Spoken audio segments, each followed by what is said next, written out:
Hello, I'm G and welcome to the Endgamers. Now, for the last couple of years, I've been doing gaming pickup videos, and this year is going to be no exception. Now, it's mostly going to be games. It's not going to be too much hardware, although there is some. So, what did I buy this year? Sit back, relax, and I'm going to show you exactly what they are. Now, I'm going to start off with a few games that I used to have years ago and I've gone back and rebought.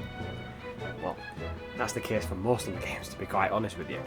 But I'm going to start off with two strong titles. Smash Brothers Brawl and Smash Brothers Melee for the GameCube and for the Wii. Now, I don't have the N64 version just yet, it's very expensive. I'm really looking to try and find somewhere that can sell it with a bit more of a reasonable price, but until then I can add these two wonderful games to my collection. I do remember buying Smash Brothers Melee for the GameCube. I think it was one of the first games that came out over here in the UK, or Europe at least. I'm not too sure about America or anywhere else across the world, but during the GameCube's life cycle it was one of the first games. And Smash Brothers Brawl.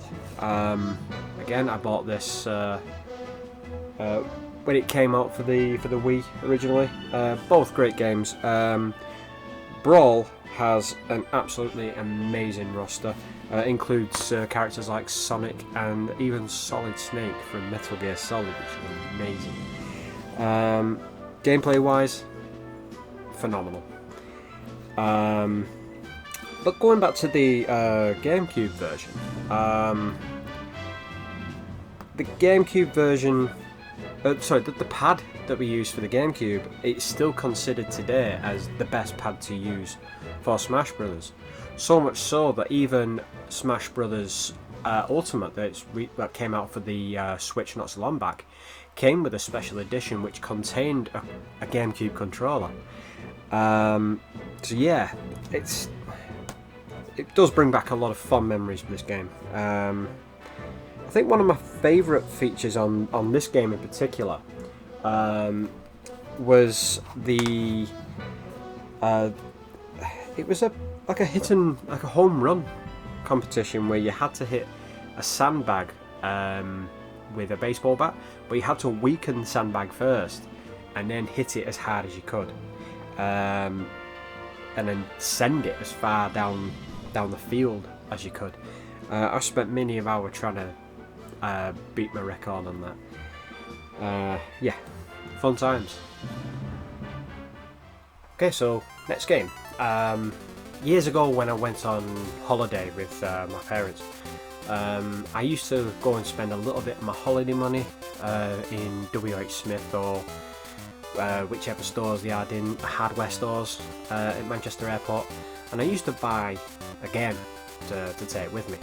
And this game is one that I used to have. Now I don't know what happened to my original copy, but I've rebought a pretty pristine condition version of it, and it is Wario Blast for the Game Boy. This is pretty much a Bomberman game featuring Wario. It brings back so many memories. Yeah, as you're playing as Wario, you know you're obviously trying to beat Bomberman and the other way around. But yeah, this is a great game. It also works as part of the Super Game Boy. So when you plug it into the Super Game Boy, you get like a new background, and I think the colour's slightly improved on it as well. But yeah, this brings back a lot of memories. I'm kind of hoping to buy a few more Game Boy games in the future, but for now, this is gonna fit very nicely on my shelf, and it's gonna look really great too. Now, during my time off from work, I've been watching a bit of crap on YouTube every so often, and just a video just popped up one day of people going through car boot sales and going through charity shops in order to improve their retro gaming collection. And I thought, you know what, I'm going to have a go at that myself. And I've managed to get a few games from both charity shops and car boot sales, relatively cheap. And these 4 games are for the PS1. First one is the Family Games Compendium, which is of 20 years.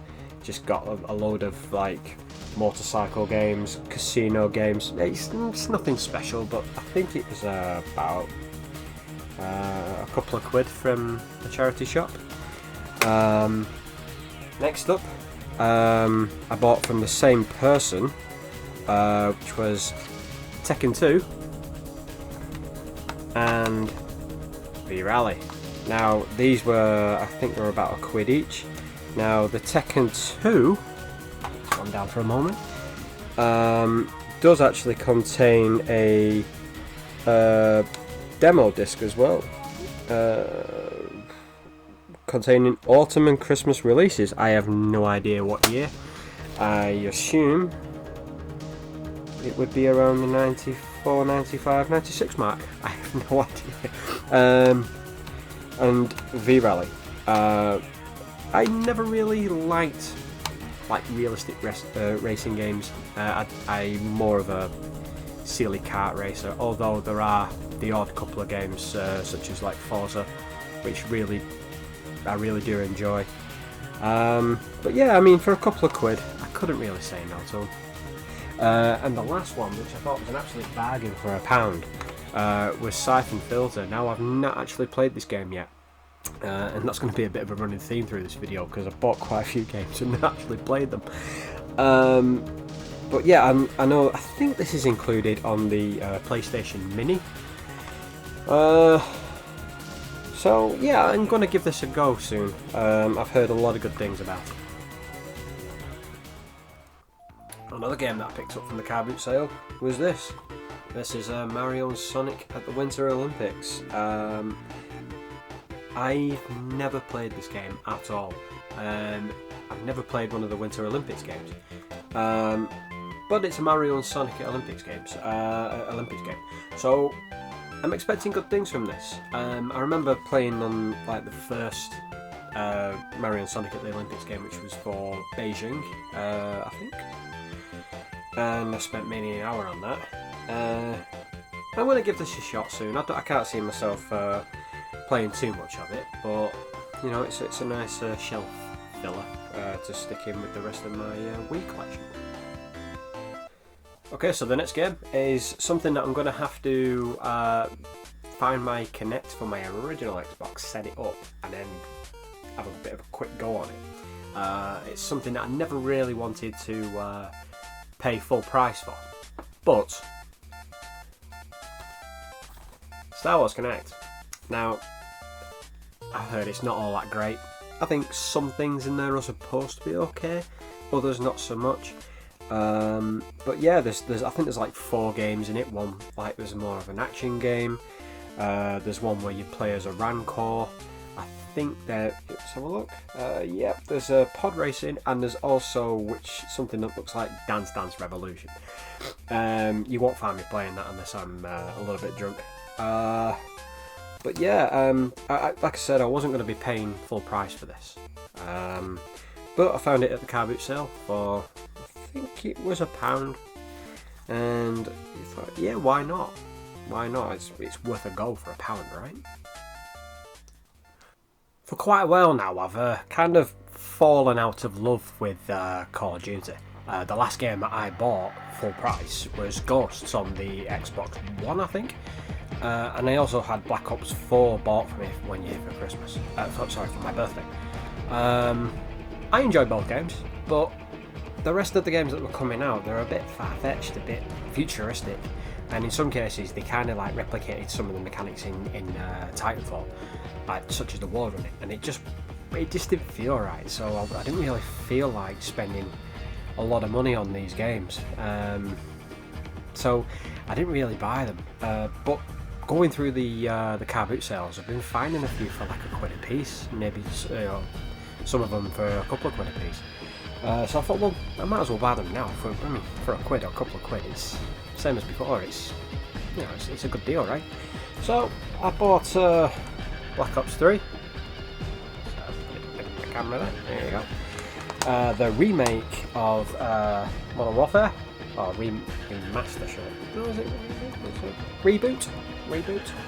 And also Call of Duty Infinite Warfare, which also came with an updated version of the original Call of Duty Modern Warfare. Comes with all the campaign and all the 10 multiplayer maps. Modern Warfare, the original, is absolutely phenomenal. One of my favourite games of all time. It was well worth it just for that game alone, really. But yeah, all 3 games for £1, couple of quid each. Not really a bad deal at all. But what it's done is it's kind of reignited my love for Call of Duty. So much so that I bought, I bought Modern Warfare 2, the new one. This is a great game. Story was a bit okay. It was alright, but the mechanics of the game are fantastic. Multiplayers, take it or leave it, depending on whether you're a fan of the crossplay or not. I'm sure there's a lot of people out there that don't like crossplay. It kind of ruins their experience. But there's some more features coming out for it now, which I'm looking forward to giving a shot. So yeah. I'm going to be jumping online again with this with a few mates again soon. When the game come out, I actually jumped into a party with a group of lads that I haven't spoken to properly for about, I don't know, maybe about 8 years. We used to play all the time together, and then because I never bought the games, I just didn't really play with them. So, but it was a blast from the past, let's put it that way. It was lovely to catch up with the lads again. And yeah, if you haven't bought this, give it a shot. It's really good. Next game, God of War Ragnarok. Now, this is the follow-up to the reboot of God of War, which came out a few years ago, which tells the story of the God of War Kratos and his son going through pretty much through Norse mythology this time, rather than Greek. Combat is absolutely fantastic, especially when Kratos throws his axe and reclaims it. It's a mechanic where you think, if you keep doing it, it's going to get a bit boring. No, it doesn't. I don't know why. It's great. It's so satisfying. This game was also a Game of the Year contender. It lost out to Elden Ring. Not my type of game, but but it did win multiple Game of the Year awards, such as Best Performance, I think, was for Christopher Judge, who plays Kratos, along with a few others as well. Yeah, this is absolutely great. I've heard it's, even though it's absolutely amazing on the PS5, on the PS4 it's really good. It's, it still stands up really well. It looks amazing. It still plays amazing. It sounds amazing. And it does have a PS5 upgrade. I don't know if you've got to pay for that. But if you haven't played this already, give it a shot. I'm sure you'll absolutely love it. Now, a few years ago, Nintendo released the NES Mini, which kicked off this whole love for miniature consoles. They followed that up with the release of the Super Nintendo Mini. Sega released the Mega Drive Mini. They even released the Game Gear Mini, which was a Japan exclusive. PlayStation also released the PlayStation Mini, which a lot of people don't class as that great, even though it has greatly improved now that the modern community's got to it. The Commodore 64 Mini came out as well, which yeah, that was great, wasn't it? But now this year was the turn of Atari with the Atari A500 Mini. This is a beautiful machine. It comes with a controller and a mouse. Now, I think the controller was pretty much 1-to-1. The mouse, almost. it's slightly smaller, and it also doesn't have a rollerball on the bottom of it now. It has I think it has the laser, so it's more modernised. But you can also download games to put onto this as well, to add to the 25 that are on it. Now, the 25 games that are on it include Zool, Simon the Sorcerer, and Worms, the Director's Cut. Yeah, there's been a few games that I've downloaded and put them on. I've got to say, Super Frog is one of my favourite Atari games, and it's one that I did put a lot of time into when I did have an Atari. I don't know if it was a 500 that I had. I'm not really sure. I'm not really clued up on all the Atari consoles, but what I do remember is that I remember playing that and loving it. Some of the peripherals that I had, or some of the joysticks that I had, didn't really work very well on other games, so Super Frog was pretty much one of the only games that worked really well on my system. Also, you can plug a keyboard into this. I do have a wireless keyboard which I can connect to it, and that will help me play some of the other games that I can download and play in the future. But yeah, this is a great console. It's well built, and I look forward to putting a little bit more time into this console once I get it connected up properly. Amiga wasn't the only company that released a miniature console this year, because Sega had another crack at it with the Mega Drive Mini 2. This came with one controller, which was a 6-button controller. This time we got the 6-button pad. I think with the original Mega Drive we only got the 3-button, but Japan got the 6-button pad. We weren't that lucky. But this has a whopping 60 games on it, including 12 games for the Mega CD, including the likes of Night Trap, and I think it is, yes, Sonic CD. I have yet to even open this. I haven't plugged it in. I haven't tried it. But my good friend, the Multigen Gamer, made a little video about this, and he wasn't overly impressed on the overall quality of the games that came out for this. Like I said, I've yet to try it myself. I can't tell you what I personally think of this game, but I will be connecting this soon, and I will be giving it a go. But you know, if you do want to find out a little bit more about this wonderful machine, I'll leave a link in the description below to the Multigen Gamer's video, and you can check out what he thinks about it. December 2006 saw the release of the Wii, which came bundled with Wii Sports. Wii Sports was a fantastic game. It was a revolutionary title. It was a sort of game that you could play against your nan and lose. You know, the simplicity of using the Wii remote just to bowl was absolutely great. And a few years later they released the follow-up of Wii Sports Resort. But this year saw the release of Nintendo Switch Sports. Now, it does actually contain a couple of the games that was in the original, such as bowling and tennis. Golf has recently just been introduced. It also comes with this strap. You put it onto your leg and put one of the Joy-Cons into it, and it helps you play the football game on it as well. Yeah, it does have an online feature as well, where you can play some of the games against other people online. It's a feature that I'm so happy that's been introduced. Obviously the Wii was, you know, at the time it came out, online gaming was still new to Nintendo, and a lot of their games they didn't really release online. So to have this as well now, it's absolutely great.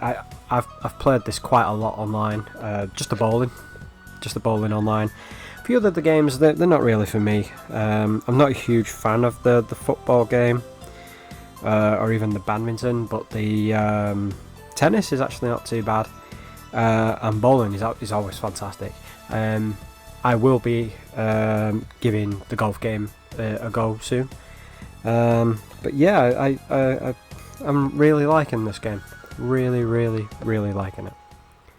due to going to the car boot sales and picking up a few games, I've been able to trade some of them in order to get better credit at CEX, and I've used that credit to greatly expand my Nintendo 64 game collection this year. So I'm going to start off with these two absolute bangers: WCW versus the NWO World Tour and WCW versus the NWO Revenge. Now, World Tour was a game that me and my mates Adam and Rob played a lot of. I don't know who owned it. I think it was Adam. But we spent so much time just being stupid with this game, bringing out the weapons, playing mostly no DQ matches. The characters, the wrestlers were all there, all the signature moves. None of them had their own official like music, or like they had like signature entrances, I think, like that, but they never had their own music. That wasn't really introduced until the WWF games came out. But I remember buying WCW NWO Revenge, and I hated it, absolutely hated it. And I remember thought I'm wasting my money. I was like, I didn't have much money then. It's like, and I've wasted it on this. And luckily, the guy who I bought it off allowed me to take it back and get Turok. I think it was Turok 2. But I have gone back to this game, and I don't know what the bloody hell I was thinking, because it's an absolutely fantastic game. Fantastic game. But yeah, I put more time into this one. It was absolutely great. Next game was, well, I bought 4 rare games. Not rare as in rare, I mean rare as in rareware. Starting first with Jet Force Gemini. Now, I played a little bit of this. I'll tell you the truth, I know nothing about it. All I know is that it's a futuristic game, and you play as a guy, a girl, and a dog. And I think the dog has some sort of like jetpack, I'm not sure. I could be very, very wrong. But I know it got rated well. So, and it's also part of the Rare Replay. So I've no excuse to then to give this a go, actually. Next one, Blastcore. Loved it. Apart from one thing, there was a vehicle in this game where you had to get to full speed and then turn and skid and slide into buildings, and I can never do it properly. And I think that's the one reason why I didn't really I didn't get a chance to finish it, because I just couldn't get past it. I couldn't get enough points using this vehicle. I was terrible at it. I have tried it again on Rare Replay. Nope, still can't do it.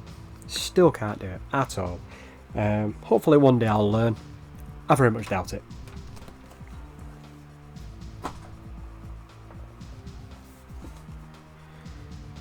Perfect Dark. Yeah, the spiritual successor to GoldenEye. You need the expansion pack to play this game.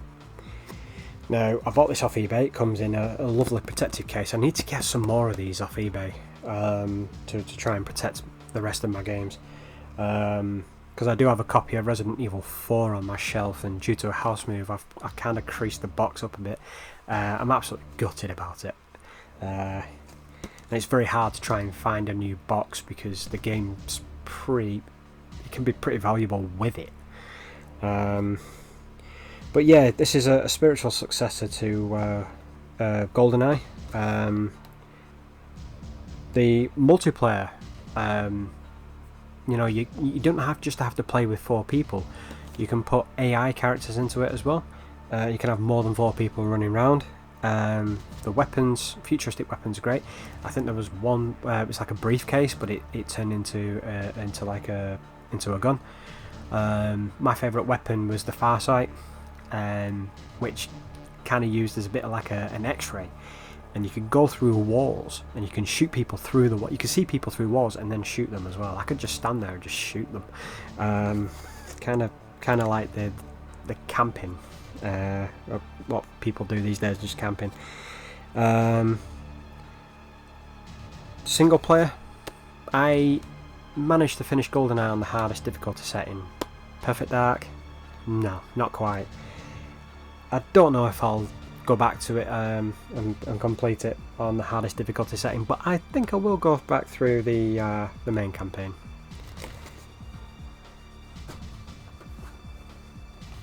This one's a bit of an oddity really, because I never really saw Rare ever making a game like this, but this is Mickey's Speedway USA. The whole kart racing thing was popular with Mario Kart and Diddy Kong Racing. So yeah, Rare had another crack at it with Mickey's Speedway USA. Again, I don't know much about this one. I haven't played it. But yeah, it's just your standard kart racer game with, I think it has weapons as well, where you just, yep, it does, it has weapons. And it does have your classic characters like Mickey, Minnie, Donald, Goofy.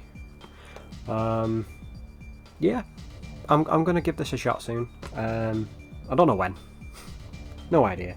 But I'm glad to have it in my collection. Not something I was planning to buy when it came out. Never really interested me.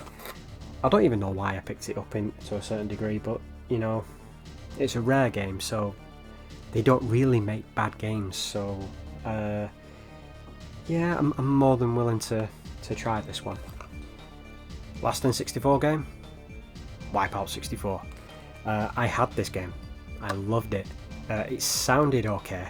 You know, it was never going to sound as good as the PlayStation version, but it sounded just good enough. But it looked amazing and it played amazing. I don't remember the game having too many frame rate issues, because it was a pretty fast game. But I just loved the futuristic games, racing games where it has the weapons and things like that. Yeah, absolutely love it. This year, at For the Love of Sci-Fi event in Manchester, legendary voice actor David Hayter, better known as Solid Snake, was there. I managed to, before I managed to meet him, I managed to buy a copy of Metal Gear Solid, the original for the PlayStation, and the remake for the GameCube. And also before that, a few years ago, I managed to buy the Amiibo as well. And after meeting him there, I managed to get them signed. So even though I bought this a while ago, it's not quite a pickup for this year, but the autograph is amazing on there. And yeah, he's signed them both in gold pen. I just think it looks absolutely amazing. I'm so glad that I managed to meet him. Unfortunately, a couple of years ago I was going to meet him, but I had to go to see a friend, and it kind of clashed with the event when he was at Manchester Comic Con. So I was so happy this time to actually meet him. Such a great guy, you know, came over, wanted to get to know you, spoke to you a little bit more about, you know, where you're from, you know, do you enjoy the games and this, that, and the other. Also signed this lovely picture for me.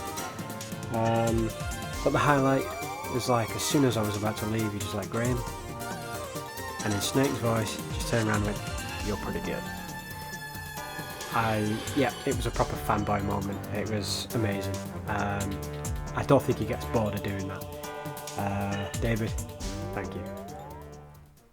Okay, so the N64 games wasn't the only library that I greatly expanded on this year. I also massively expanded my Wii U collection.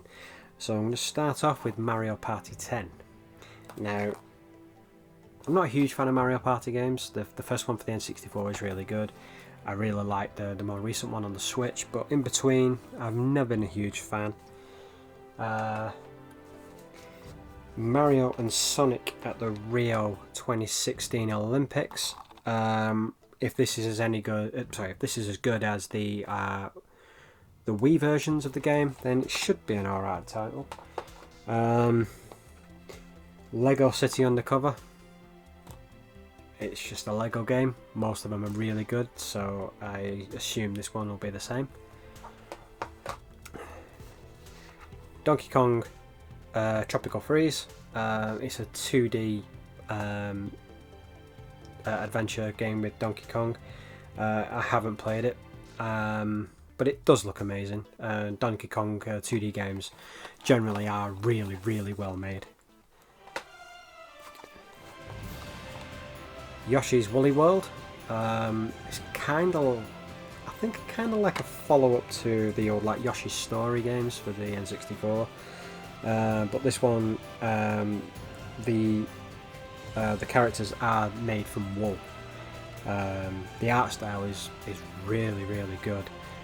They actually released some amiibos for these as well, like woolen amiibos, and a giant Yoshi amiibo as well, which I do have.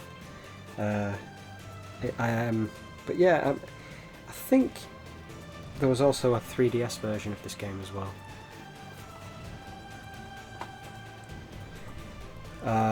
Paper Mario Color Splash, which is another Mario RPG game, similar to like Paper Mario and things. Those games have always been rated really well. I look forward to giving this game a go, actually. And a game that I don't even know why I picked this up, to be quite honest, because it's not my style of game. But I've heard some good things about it, and it's Xenoblade Chronicles. I think it's a JRPG, I'm not 100% sure, I could be very wrong and I'm going to get slaughtered off people like, oh, it's not a JRPG, but it looks amazing, and I know that this has a massive fan base. I probably will give this a go, actually. I need to make my own mind up on this one. But yeah, it's I just got it for, I think it was about 20 quid or so on eBay. Yeah, it's a good purchase. And sticking with greatly expanding game libraries for Nintendo consoles, I've also done the same with the GameCube. I've bought 7 games this year for the GameCube. I'm going to start off with 13. This game is amazing. If you haven't played this game, please try and find... Not the remake, I've heard it's shit. But this is absolutely phenomenal. The art style's amazing. The story's great. It plays well. And I remember getting this game. I just thought, this is absolutely fantastic. Now, I don't know if it's got multiplayer in it. But it has... Oh yeah, it does. It has 14 multiplayer levels and 34 single player levels. It sounds like a massive game. I can't remember how big the game is. But I'm going to play this game again. I love it. Absolutely love it. Next up, Metroid Prime and Metroid Prime 2 Echoes. These two, phenomenal. Absolutely fantastic games. I remember the first time I saw Metroid Prime, like just a demo of it, and I couldn't believe just how good that game actually looked. I just, the only time I ever played a Metroid game was in 2D on the Super Nintendo and the Game Boy, and wasn't really sure how it was gonna, translate to a first-person shooter game. I think when the game was originally actually being made, it was going to be a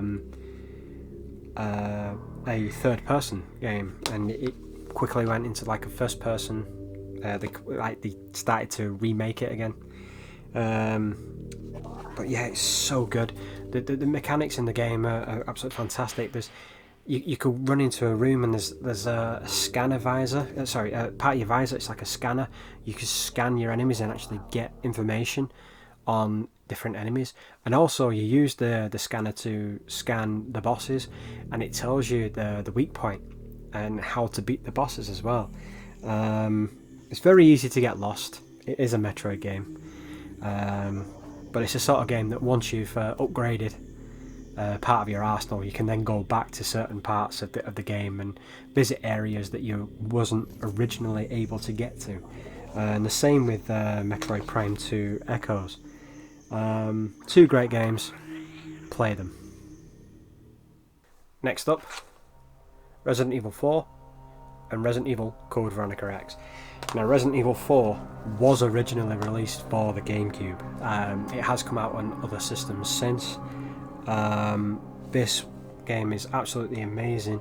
I'm always asked what is my favourite Resident Evil game of all time, and I do go between 2 and 4.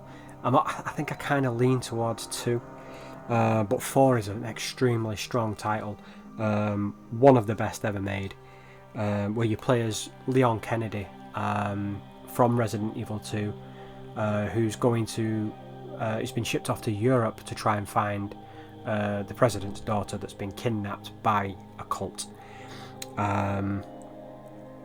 Yeah, this game has been out for so many different systems now, so I'm surprised if you haven't played it. I mean, today the controls don't quite, they're not quite good. They're not very modernised. But once you get used to them, you've got a really, really good game. I'm also looking forward to the remake, which is coming up next year. Yeah, that's going to look amazing.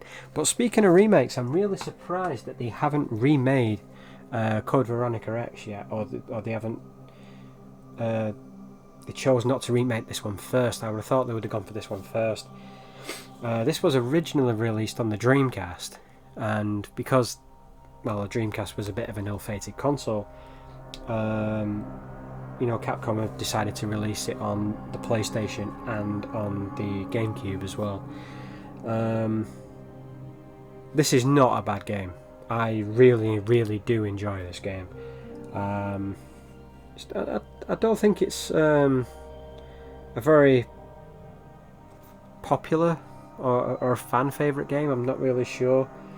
But I loved it. I really do. I love the fact that when you play it, you're not, even though like Resident Evil games have locked on cameras, this one kind of does, but it also zooms in and out as well. So you're not quite locked into one camera angle.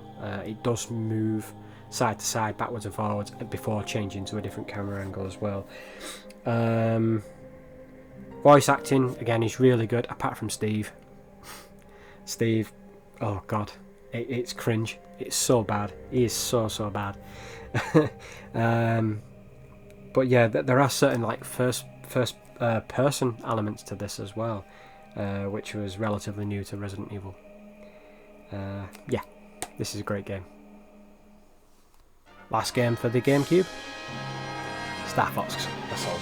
Now, Starwing and Lilac Wars, or Star Fox and Star Fox 64 if you're outside of Europe, were two games that I played a lot of in my youth, and I put a lot of time into Lilac Wars, a lot. And I was looking forward to this, but it didn't get rated as well as the other games, and it kind of put me off a little bit. I didn't really want to go out and spend on a game which wasn't really rated all that well. And there's certain elements in this game where you go out on foot and everything like that. So for some reason I just ignored it, and then for quite a while I've been wanting to get it, but I've just never had enough money, or I just thought, no, it's a bit too pricey, and this, that, the other. And anyway, I saw a copy in CEX, and I thought, no, now's the time to get it. If you don't get it now, you probably never will. So I picked it up, and I'm looking forward to playing this game. I mean, after the disappointment of Star Fox Zero on the Wii U, I mean, it can't be that bad, can it? It can't be as bad as that, so come on. It's got to be played. Next up is Gears 5. Now, really, I've bought this to stick on my shelf to go along with the other Gears of War games that I have. Because this game is actually on Game Pass along with the rest of them as well. But, if my Game Pass subscription runs out and I fancy having a game of Gears 5, at least it's there. This is another strong title in the Gears of War Gears of War series. It has a very strong campaign. Gears of War always excels in its multiplayer. I must admit, I'm not all that great at Gears of War multiplayer, but I do really enjoy like the Horde mode. It's a very, very, very strong title in the series, and yeah, if you haven't played it, go and pick it up. I actually got this from Game for £2.99. Yeah, £2.99 for Gears of War 5. If that's not a bargain, I don't know what is. I only bought one Super Nintendo game this year. So here it is. It's Mario Paint. It's a big box edition as well, because it has to have a big box, because it comes with a mouse mat and a mouse in order to play the game. Now really, all you really do in this game is create music and draw and colour in. There's also like a feature on this where you can save one creation on this. Now, it doesn't sound like a lot, does it? But you can also it makes me chuckle because it's like a sign of the times, really. You can actually save up to one creation on the battery backup, or record them all onto your home VCR. Now, for you lot that are old enough to know what a VCR is, yeah, that certainly takes me back. Sorry. I remember seeing this in one of my old game stores as a kid. It was called Micro Shack, and it never really did anything for me. But I spotted this quite cheap on eBay. I can't remember how much I paid for it now. But I thought, no, I kind of needed to get this for my collection. I'm just having a look at the features on this game as well now. There's animation sequencing, graphic stamps, music composition mode, brilliant colours and textures, and a variety of drawing tools. So, but I've heard of some instances of some kids actually learning to draw using this game. So it's not necessarily a bad thing, is it? You know, if it's pushed a lot of kids back then to into art, then you know it's not a bad title, is it? Next up is Tiny Tina's Wonderlands. Now this is a spin-off to Borderlands. There was a DLC, I think, in Borderlands 3, where you got to play in some kind of like Dungeons and Dragons style world, and it was so popular, in fact, that Gearbox and Take-Two created this spin-off, which takes place in that kind of world. So Tiny Tina in the game is kind of like the dungeon master, telling the story, and your character goes through the world of her creation, really. But it's just classic Borderlands. The comedy's there, the humour, everything's there. It's just guns, shields, comedy, a lot of shit, and it just blows things out of proportion. The only way that Borderlands really knows how to do. I'm part way through this game at the moment. I'm playing with a couple of mates, and I'm really enjoying it. I kind of knew that I would enjoy it, really, because I've never not liked anything from the Borderlands world. And I managed to get this a little bit cheaper as well. I waited for it to go down a bit. I think I paid about 20-25 quid for this from Argos, and then I bought the DLC on top of that as well, which I managed to get in a sale on Xbox as well. But yeah, I'm really looking forward to putting some more time into this game. So far it's so funny, and I'm really enjoying it. This is Drawn to Life. Now this was only like a couple of quid from CEX, but it's an interesting concept. You draw your own character and you draw different things within the game and then use them in the game. I like the idea to this. Again, I've not played it. Like I said, that was going to be a running theme. But for a quid, or for a couple of quid at least, yeah, I really should be giving this a go. I'm pretty certain there's also a version for this on the DS as well, so I'm going to be keeping an eye out for that if I do like this game. This year I managed to get 6 games to expand on my PlayStation 2 collection. First one is Simpsons Road Rage. A great game. The Crazy Taxi kind of knockoff. I'm sure there was a lawsuit that was put in there a while ago about it. It pretty much is a carbon copy of Crazy Taxi, but just with the Simpsons and the Simpsons humour in there. Yeah, it's a great game. I'm really surprised that this game actually came out, you know, with it being such a rip-off of Crazy Taxi. But yeah, I absolutely loved that game as a youngster.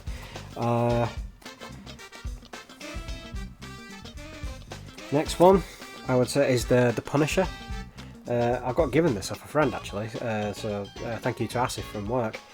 You know, I said like family members were getting rid of a few games, and I remember my mate playing this, and I think it's a bit brutal at times, where I think it goes into black and white when like kill sequences and things like that go on. But the Punisher's one of the best Marvel characters around. Yeah, I look forward to playing this game. Next up, Splinter Cell. Come on, Splinter Cell. With the remake being made at the moment, I might have to go back to this and you know, relive this great game. I remember buying this when it first came out on the PlayStation, because at first it was an exclusive to the original Xbox. But yeah, it's a great game. All the Splinter Cell games are great. I've loved every single one of them. Black. Now, I bought Black when it first came out.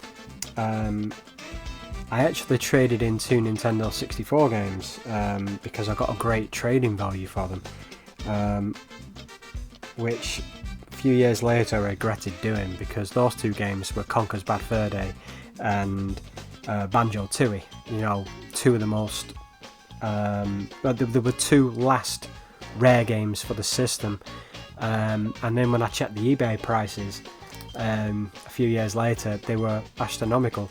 They were huge. They were so expensive. Alright, not as much now. They've shot down again. You know, it was. I think I remember seeing Conker's Bad Fur Day at about 400 quid at one point. It's nowhere near like that anymore. But yeah, I traded them in to get this game. I liked it. I really liked it. But you know, I'd sooner have kept the 2 N64 games, to be quite honest.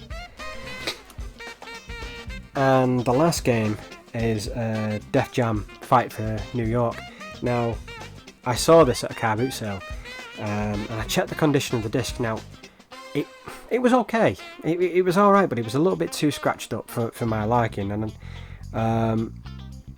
but he only wanted £1 for it, and I put it down. I thought, no, I'm not spending £1 on that if it's too damaged. And I walked away, and I thought, no, I'm going to go and get that game. And as I walked back, someone else had it and paid for it, and I was absolutely gutted. But shortly afterwards, I was in Cash Generators and I found it for 20. So yeah, I paid £19 more than what I could have done.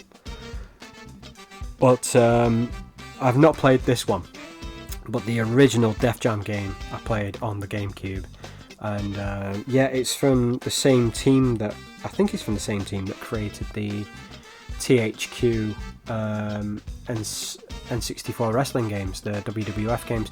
So yeah, it felt like so much like those games, but like in a hip hop scene, hip hop setting, and it was absolutely fantastic. So if this game is anything like Def Jam Vendetta, I am really going to love this. 3 games I bought for the Xbox 360 this year. First one is Vanquish. Now, I haven't played this. Yeah, I mean, I know, I told you it was going to be a running theme. But it was like £1 at a car boot sale, and I heard some good things about it, so I thought, well, fair enough, I'll pick it up and give it a go. Next up is Perfect Dark Zero. Now, this isn't great. It's not great at all. It was one of the first games to come out for the Xbox 360. A lot of people was really looking forward to it. It just didn't live up to the expectation. I remember playing it when it first came out, and yeah, I wasn't overly impressed with it myself. But I found this on a car boot sale for £2, and it's the Steelbook edition as well, which comes with a disc inside. And now, if I look inside it, I think the other disc was, yeah, it's a bonus DVD.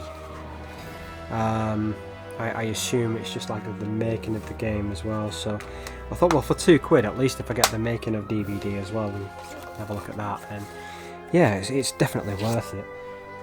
And then the last game is the Simpsons game. Now, I briefly had this for the PlayStation 2, or I borrowed it, I can't remember. And I remember liking the game, but I didn't play enough of it. I'm currently going through this game at the moment again. Well, I say again, the first bits again.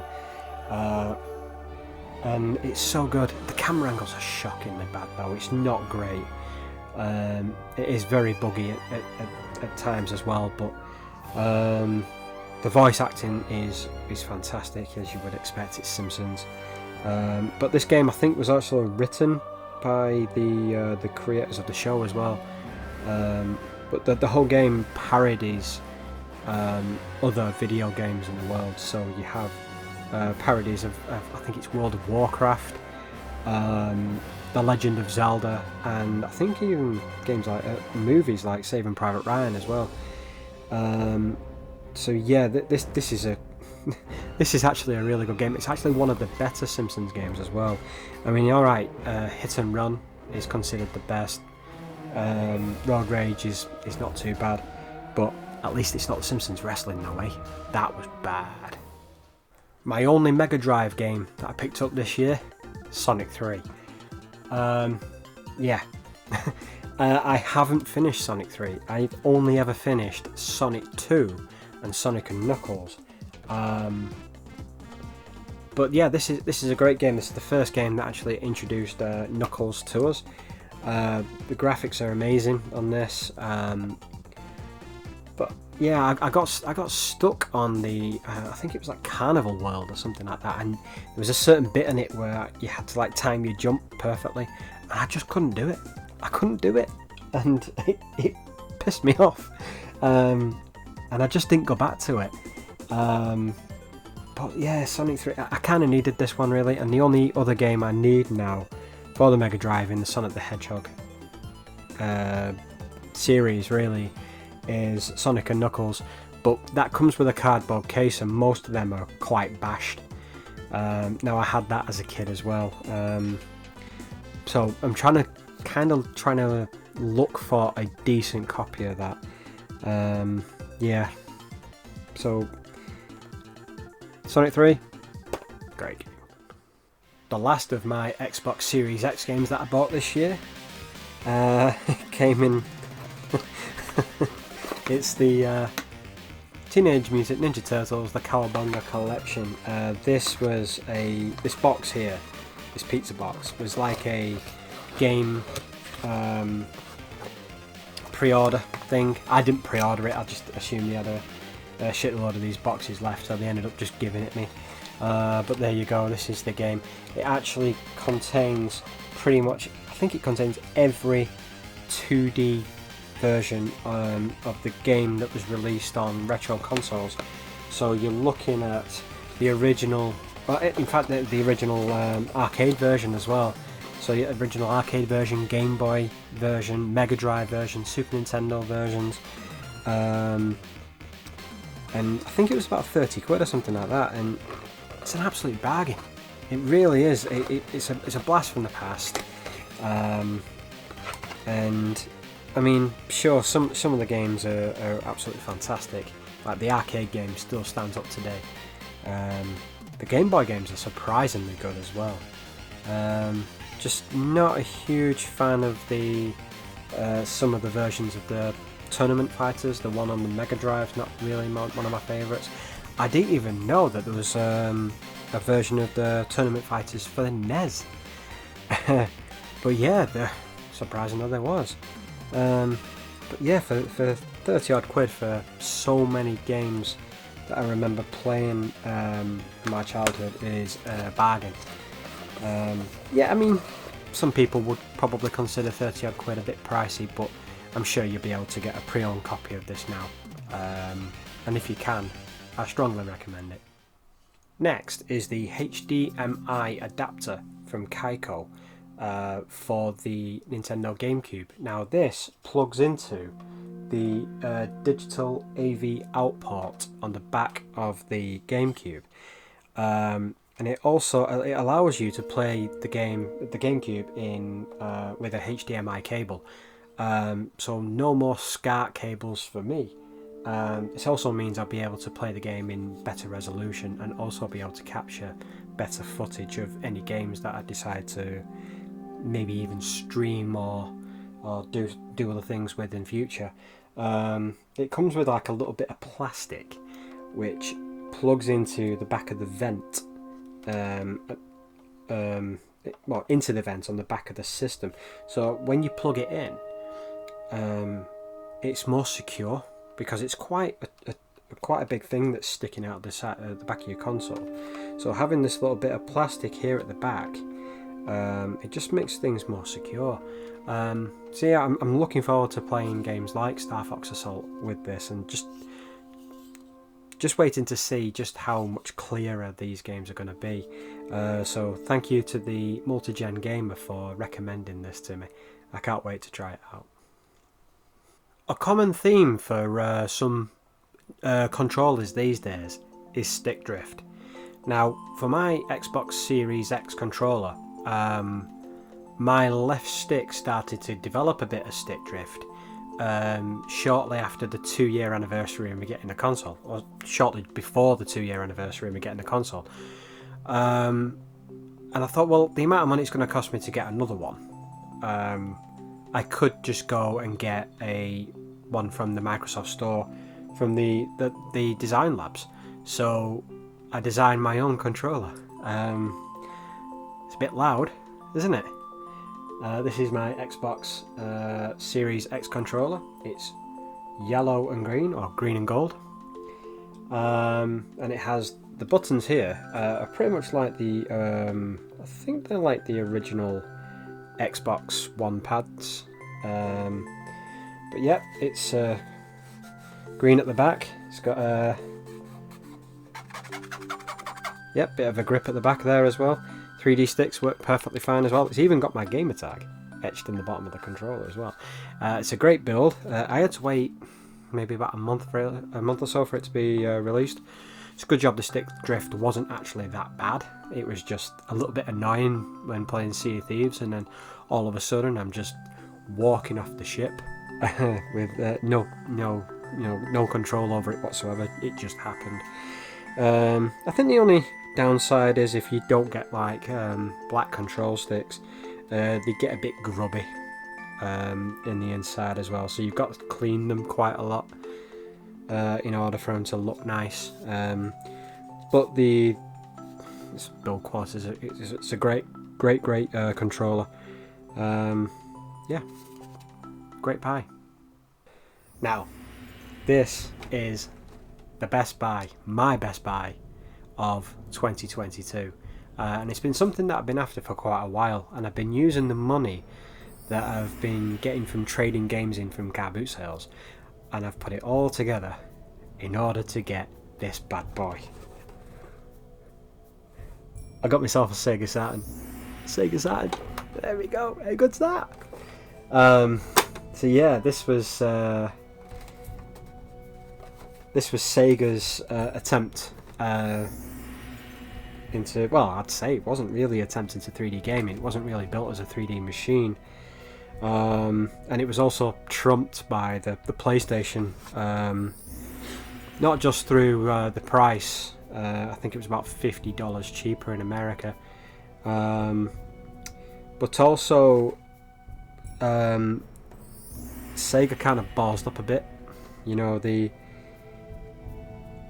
kind of introduced it was a stealth launch, where they actually just put it out in a few different stores in the USA, and then the rest of the stores that didn't get the console were extremely pissed off, and actually just vowed not to actually sell any Sega products as well. So yeah, ever since then it just kind of bombed over there. But this was a bit of a 2D powerhouse. There was a lot of great games, 2D games that came out for the system as well. But I bought this as well that came for it. This was an action replay memory card. So it acts as a memory card and an action replay. And it just plugs in to the top, there like that, like a cartridge. In there like that, like so. Yeah, I absolutely love it. I also bought a few games for it as well. The first game, Soviet Strike. I love the Strike games. Desert Strike, Jungle Strike, Urban Strike. Yeah, absolutely great game. I'm not so sure whether I like this one as much as the originals. I kind of need to give it a little bit more time. I'm probably not used to the art style as much. But yeah, I'm definitely glad I got it at least. Next one, my next game that I get actually is Sonic Jam. This is a combination of loads of different games that have come out already. So you've got Sonic 1, Sonic 2, Sonic 3 and Sonic and Knuckles. Yeah, this is a fantastic game. I think you can also play different versions of Sonic 2 and Sonic 3, like you could do with the converter with Sonic and Knuckles, so you know, so there's that version as well. The next game I bought was the original Tomb Raider. Yeah, I mean, it's Tomb Raider, everyone loves Tomb Raider, right? The next game I bought was something I just heard about it being a pretty good game. I've yet to play it. It's Exhumed. Yeah, so I look forward to actually playing this game. And last but not least, Resident Evil. This has got like different character models in. It's different from the original PlayStation version and PC version. I think it's just due to the system itself. I know that there's a lot of differences in there as well. There's I think there's different costumes in there as well. I think there's even like some kind of different play mode or something. I'm not 100% sure. I'll need to look into that a little bit more. But it's Resident Evil. It's the original Resident Evil. Other than the remake for the GameCube, I have never finished the original Resident Evil. I've never finished the PlayStation version, Saturn version, any other version of the original Resident Evil. I have never finished. So I vow to finish this one. I want to finish this one more than the rest of them. So that's it. That's all my gaming pickups for 2022. Yeah, come on, let me know what you got this year. Drop them in the comments section below. Did you get any great buys? Did you get any bargains? Have you been doing the car boot sale hunts as well? If so, please just let me know. Tell me what you got in the comments section below. I'd love to know what you got this year. So yeah, I would like to wish you all the very best of luck for 2023. And until next time, it's game over.